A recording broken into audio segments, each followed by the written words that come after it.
AP Congress ఆధ్వర్యంలో రేపు విశాఖపట్నంలో జరగనున్న న్యాయ సాధన సభకు తెలంగాణ సీఎం రేవంత్ హాజరు కానున్నారు. బహిరంగ సభలో వైజాగ్ స్టీల్ ప్లాంట్ డిక్లరేషన్ ప్రకటించనున్నారు. ఆయనతో పాటు AP Congress in-charge Manickam Tagore, APCC chief Sharmila ఈ సభలో పాల్గొని ప్రసంగించనున్నారు. రేవంత్ సీఎం అయ్యాక ఏపీకి వెళ్లడం ఇదే తొలిసారి కావడం, అది కూడా ఎన్నికల సమయంలో వెళ్తుండడం. ఆయన ప్రసంగం ఎలా ఉండబోతుందో అని అంతా ఎదురు చూస్తున్నారు. రేవంత్ వైసీపీ, టీడీపీ, బీజేపీలను లక్ష్యంగా చేసుకుని ప్రసంగిస్తారని తెలిసింది. ఈ బహిరంగ సభలో జాతీయ కాంగ్రెస్ నేతలతో పాటు ఏపీ, తెలంగాణ నేతలు కూడా పాల్గొనున్నారు. ఈ సందర్భంగానే కాంగ్రెస్ ఏపీ మేనిఫెస్టోను విడుదల చేసే అవకాశం ఉంది. పీసీసీ మాజీ అధ్యక్షుడు గిడుగు రుద్రరాజు నేతృత్వంలో ఏపీ కాంగ్రెస్ సీనియర్ నేతలు మైదానాన్ని పరిశీలించారు. ఈ సమావేశానికి 70,000 మంది హాజరవుతారని ఆశిస్తున్నామని, ఈ ప్రాంతానికి కీలకమైన వీఎస్పీ ప్రైవేటీకరణను వ్యతిరేకించడమే దీని ప్రధాన ఉద్దేశమని చెప్పారు. విశాఖ సమావేశం తర్వాత కాంగ్రెస్ తన తదుపరి సమావేశాన్ని గుంటూరులో నిర్వహించబోతుంది. అక్కడ కర్ణాటక ముఖ్యమంత్రి సిద్ధరామయ్య ముఖ్య అతిథిగా పాల్గొంటారు. ఈ సమావేశంలో ఏపీ రాజధానిగా అమరావతిపై కాంగ్రెస్ తన వైఖరిని వెల్లడించనుంది. మాణిక్ ఠాగూర్ గారు, ఆ సెక్రటరీ ఇన్ఛార్జి, పీసీసీ ప్రెసిడెంట్ గారు, అక్కడ ఉన్నటువంటి మధుసూదన్ మిస్త్రి గారు, స్క్రీనింగ్ గార్డు చైర్మన్, వారందరూ కలిసి కూర్చుని కొంత ఎక్సర్సైజ్ చేశారు. త్వరలోనే కాంగ్రెస్ పార్టీ డెఫినెట్గా క్యాండిడేట్స్ని అనౌన్స్ చేయడం జరుగుతుంది.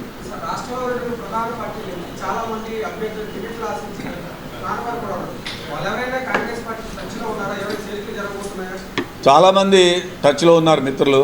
గత నుంచి నాకు కూడా మంచి సంబంధ బాంధవ్యాలు ఉన్నాయి. పీసీసీ ప్రెసిడెంట్గా ఇప్పుడు మేడం గారితో కూడా టచ్లో ఉన్నారు. Let us hope for positive. డెఫినెట్గా కాంగ్రెస్ పార్టీ సిద్ధాంతాలు, కాంగ్రెస్ పార్టీ భావజాలను నచ్చి మా నాయకుడు రాహుల్ గాంధీ గారు, మల్లికార్జున ఖార్గే గారి నేతృత్వంలో పని చేద్దాం అనుకున్న వాళ్ళు ఎవరైతే ఉన్నారో వాళ్ళందరినీ కూడా కాంగ్రెస్ పార్టీ స్వాగతిస్తుంది. ఎందుకంటే ఇది సొంత ఇల్లు. దీంట్లో ప్రజాస్వామ్యబద్ధంగా ఉండొచ్చు, లిబర్టీ ఎక్కువ ఉంటుంది, స్వతంత్రం ఎక్కువగా ఉంటుంది, స్వేచ్ఛావాయువులు ఎక్కువ ఉంటాయి. రీజనల్ పార్టీలో చాలామంది సఫికేట్ అవుతున్నారు.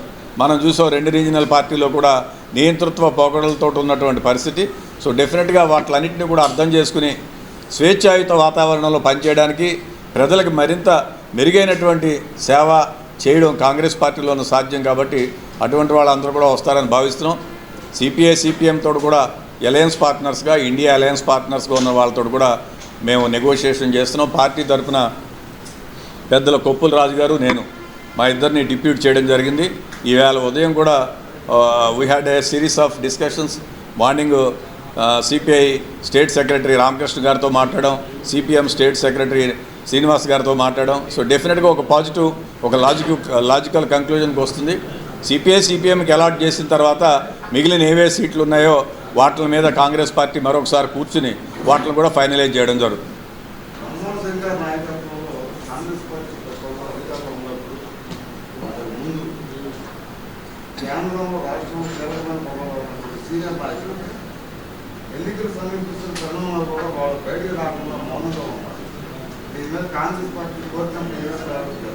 డెఫినెట్గా కాంగ్రెస్ పార్టీ పలు సందర్భాల్లో వారందరూ కూడా విజ్ఞప్తి చేసింది.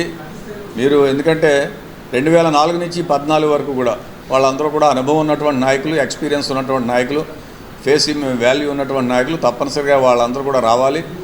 మాలాంటి యంగ్ లీడర్షిప్ని గైడెన్స్ ఇవ్వాలని చెప్పి కాంగ్రెస్ పార్టీ కోరుతోంది. నేను కూడా అప్పీల్ చేస్తున్నాను. డెఫినెట్గా వారందరి యొక్క సేవలు కూడా పార్టీ వినియోగించుకుంటుంది. వచ్చేటువంటి క్యాంపెయిన్లో కానీ, వచ్చేటువంటి ఎన్నికల్లో కానీ వారి యొక్క సేవలను కాంగ్రెస్ పార్టీ వాడుకుంటుంది. అధ్యక్షులు శ్రీ రాహుల్ గాంధీ గారి ఆదేశాల మేరకు, ప్రస్తుత అధ్యక్షులు మల్లికార్జున ఖార్గే గారి యొక్క ఆలోచన మేరకు కాంగ్రెస్ పార్టీ దేశవ్యాప్తంగా ఒక నిర్ణయం తీసుకోవడం జరిగింది. జాతీయ స్థాయిలో పార్టీ తీసుకున్నటువంటి నిర్ణయం ప్రకారం పబ్లిక్ సెక్టార్ అండర్టేకింగ్స్ ఏవైతే ఉన్నాయో వాట్ల ప్రైవేటీకరణ కాంగ్రెస్ పార్టీ ఇన్ ప్రిన్సిపల్ వ్యతిరేకిస్తోంది. ఆనాడు జవహర్లాల్ నెహ్రూ గారి నేతృత్వంలోని కాంగ్రెస్ పార్టీ ప్రభుత్వం చాలా ప్రాధాన్యత కలిగినటువంటి రంగాలను గుర్తించి దాంట్లో ప్రధానమైనటువంటి పబ్లిక్ సెక్టార్ అండర్టేకింగ్స్ని ఈ దేశంలో తయారు చేయడం జరిగింది.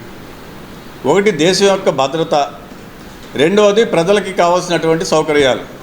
ఈ రెండింటినీ దృష్టిలో పెట్టుకుని పబ్లిక్ సెక్టార్ అండర్టేకింగ్స్ని ఆనాడు కాంగ్రెస్ పార్టీ పండిట్ జవహర్లాల్ నెహ్రూ గారి నేతృత్వంలో తయారు చేయడం జరిగింది. ఈ 2 అంశాలతో పాటు డాక్టర్ బాబాసాహెబ్ అంబేద్కర్ గారి ఆలోచన విధానానికి అనుగుణంగా రాజ్యాంగం ప్రకారం రాజ్యాంగంలో పొందుపరిచినటువంటి రిజర్వేషన్స్ని ఇంప్లిమెంట్ చేయాలి, ఉద్యోగ ఉపాధి అవకాశాలు ఎస్సీ ఎస్టీ ఓబీసీలకు కల్పించాలనేటువంటి ఉద్దేశంతో ఈ యొక్క సంస్థలను ప్రభుత్వం స్థాపించడం జరిగింది. దాని ప్రకారం విశాఖపట్నంలో స్టీల్ ప్లాంట్ అనేటువంటి దాన్ని ప్రధానమంత్రిగా శ్రీమతి ఇందిరాగాంధీ గారు ఉన్నప్పుడు ఫౌండేషన్ స్టోన్ వేసి పివి నరసింహరావు గారు ప్రధానమంత్రిగా ఉన్నప్పుడు ఈ జాతికి అంకితం చేసినటువంటి విషయం మనందరికీ తెలుసు. కాంగ్రెస్ పార్టీ ప్రధానమంత్రులు రాజీవ్ గాంధీ గారు కానీ, పెద్దలు పివి నరసింహరావు గారు కానీ, డాక్టర్ మన్మోహన్ సింగ్ గారు కానీ వారందరూ కూడా ఎంతో తోడ్పాటు చేసి ఈ యొక్క స్టీల్ ప్లాంట్ని నిలబెట్టినటువంటి విషయం. ప్రధానంగా ఆనాడు ఉన్నటువంటి 32 త్యాగాలు, 32 మంది ప్రాణాలు త్యాగం చేసిన తర్వాత విశాఖ ఉక్కు ఆంధ్రుల హక్కు అనేటువంటి పెద్ద నినాదంతో బోత్ తెలంగాణ ఆంధ్ర 2 రాష్ట్రాలకు సంబంధించినటువంటి అనేక మంది ప్రాణత్యాగం చేసిన తర్వాత ఈ స్టీల్ ప్లాంట్ని మనం స్థాపించుకుందాం.